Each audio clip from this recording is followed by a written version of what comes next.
mas aquilo que é central, que é a definição das políticas, tem que partir do aparelho de Estado, Estado Central, autarquias. E entramos na questão da governança, das parcerias público-privadas e das CRUs, também já foi aqui abordado. Eu penso que a pouca referência feita às CRUs, de forma direta, não ocorre porque também é daquelas coisas todas que nós já sabemos. Nós temos um processo interessantíssimo em Portugal, que é, em tudo o que diz respeito a políticas de património ligadas com questões de habitação, o que tem sido, nos últimos 20 anos, o desmontar completo do aparelho do Estado no que diz respeito a isto. O INH que virou o IRU que tem competências que nem são de INH, nem são de património, nem são de coisa nenhuma. Assim, aliás, o IRU desapareceu nestes últimos anos da governação. Existe, mas tinha depois, incorporou parte das competências da DGEM, um processo estranhíssimo. A DGEM que desapareceu também. O IGESPAR, que era IPAR, e toda essa estrutura que desaparece também, tudo reduzido a uma inoperante, no que diz respeito ao património, edificado aos tecidos urbanos, Direção-Geral de Património Cultural. Não estou a dizer noutros domínios que não funciona, mas não existe, não tem, até ao nível da própria perda de massa crítica. Quantidade de funcionários formados, bem formados, com grande experiência, que estão a sair do aparelho central da Direção-Geral e nos aparelhos regionais, que tinham competências próprias na área do património, que estão a ir para fazer outro tipo de tarefas, é impressionante. Portanto, há uma desgovernamentalização do património e das políticas urbanas, porque o mesmo está a acontecer também nas questões que dizem respeito ao ordenamento do território e nas direções gerais próprias, etc. Portanto, é um processo muito perigoso e que não tem a ver com o emagrecimento do Estado. Eu diria que tem a ver com o engordecimento de outras coisas, mas não vamos por aí. Temos experiências extraordinariamente interessantes que, por qualquer razão, dentro disto, desaparecem. Eu não sei, nunca percebi porque é que os GTLs, em vez de serem reformados, dinamizados, etc., foram ser gradualmente condenados e, de repente, aparecem as CRUs. São entidades fora do escrutínio público, com poderes absolutamente discricionários, que podem fazer tudo aquilo que a normal ética da gestão pública diz que é inviável. Aliás, em Portugal é muito curioso que sempre que se quer fazer... Nós temos legislação para tudo, como sabemos. E sempre que se quer fazer alguma coisa de extraordinário, verifica-se que a legislação que nós temos para tudo não facilita que se faça tudo. Então cria-se legislação de exceção. E, portanto, continua a existir a legislação corrente, que é para tudo, mas no fundo não é para nada, porque ninguém consegue fazer nada. E então cria-se a Parque Expo, para fazer a Expo, criam-se as CRUs para fazer expropriações, não sei o quê, planos de pormenor, etc, etc.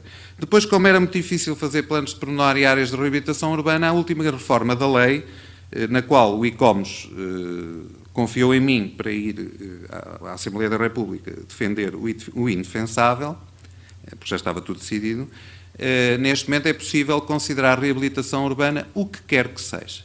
O que quer que seja, desde que o edifício tenha 30 anos, já é reabilitação urbana. Aliás, se ele for posto abaixo e se mantiverem alguns elementos, os financiamentos públicos e os incentivos fiscais existem e o edifício é reabilitação urbana. Portanto, eu diria que há uma completa desgovernamentalização deste procedimento e eu às vezes pergunto como é. Como é?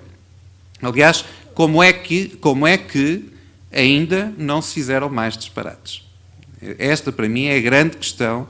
Como é que há um bom senso, apesar de tudo, geral, e as situações como esta que nós falamos aqui muito, mas, por exemplo, é preciso falar da CRU de Coimbra e da destruição de Coimbra, que não teve consequência, não é? Foi feita, aliás, com base num projeto de mobilidade que não vai acontecer.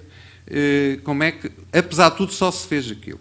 Bom, Para terminar e deixar este processo um pouco de caracterização, portanto, eu diria que, e a grande conclusão que eu tiraria daqui, nós precisamos de definir muito bem quais são os valores,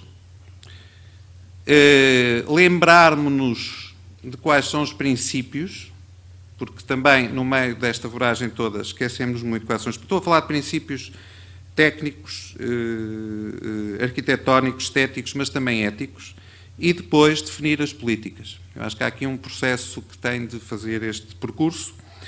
Acho que é mais ou menos claro hoje em dia que a escala de intervenção é a da parcela, por razões de ordem vária, todos nós sabemos, a parcela, do ponto de vista de gerar economias de pequena escala, dinâmicas de intervenção quase que rotinadas, de gerar mercado de emprego a vários níveis, desde os projetistas até... e gerar, inclusivamente, práticas de manutenção corrente, porque se nós tivermos quem faz o canalizador, o carpinteiro, etc., que é dali, acaba por estar à mão para fazer depois a manutenção corrente e evitar que estes processos... Aliás, isso hoje também foi abordado. Portanto, questões também de... E, portanto, se a intervenção é da parcela, então o que nós necessitamos é de definição de políticas, e a definição de políticas se faz através do planeamento. E um dos problemas que esta legislação mais recente da reabilitação urbana veio trazer é que desarmou o planeamento. Deixou de haver, não é necessário. Eu tenho um edifício e posso fazer casuisticamente. Economia, microeconomia, e, portanto, a questão entre o plano e a parcela é onde nós temos que atuar, na grande escala, e eu não me parece admissível que os planos possam ser desenvolvidos, e os processos de planeamento, a não ser por organismos do Estado ou autarquias. O planeamento não pode ser delegado, não pode ser não participado, não pode ser feito às escondidas, não pode ser feito à escala de quarteirão e, portanto, eu acho que temos que, de facto, entrar na ideia de que o planeamento, com conceitos, definição de conceitos, nem isso, conceitos e com uma dimensão estratégica, políticas que se adaptem às pessoas e não às coisas, e, portanto, as pessoas como bens, e porque, quer queiramos, quer não, no futuro, eu digo isto aos meus alunos do 4º ano em Coimbra, o mercado de trabalho, as dinâmicas num país que está em recessão demográfica e com o mercado que tem e com o parque imobiliário que tem, aquilo que vai ser o trabalho, a ação urbana nas próximas décadas será a reabilitação. Se a quisermos planear e fazer bem feita, fazemos. Se não quisermos planear e fazer mal feita, falemos mal feita e no fim teremos o país que merecemos. Portanto, é inevitável e por isso a reabilitação, eu há pouco estava a falar dos regimes de exceção, não pode ser um regime de exceção. A reabilitação tem de ser a prática corrente. Portanto, isto a bem ou a mal. Eu queria terminar, porque há aqui uma questão que me foi lembrada pela intervenção menos suspeita de hoje, que é precisamente como tudo isto nos remete para estas questões. Nós hoje falamos muito de sustentabilidade, esquecemos de que a cidade é também ela, e eu acho que isto é um princípio de planeamento básico para a reabilitação, é que a cidade é um sistema ecológico de pessoas, de financiamentos, de gestão, de manutenção, etc.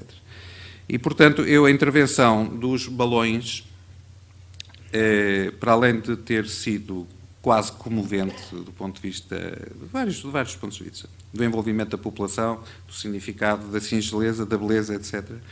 Os balões são uma espécie de alegoria daquilo que nós podemos considerar em termos da reabilitação. Podem ser bonitos, podem ser fascinantes, podem até emocionar, como me emocionaram a mim, mas só se elevam por um princípio básico, que é o da sustentabilidade. Sustentabilidade do próprio ar. Eu preciso de aquecer ar, portanto não preciso aquecer grande coisa, só preciso de aquecer o mesmo para gerar a sustentabilidade para o balão se erguer e segurar no ar. Mas tem um problema, podem arder antes de subir, como nós vimos também no próprio filme. E, portanto, os balões só cumprem o seu objetivo quando sobem. E quando sobem, e aquela imagem lindíssima dos vários balões no céu do São João do Porto, até se confundirem com as estrelas. E, portanto, o voto que eu aqui deixo, para terminar, é que assim consigamos nós que os nossos edifícios e as nossas parcelas, uma vez reabilitados, se sumam cintilando com pequenas estrelas dentro da paisagem urbana, neste caso do Porto. Muito obrigado.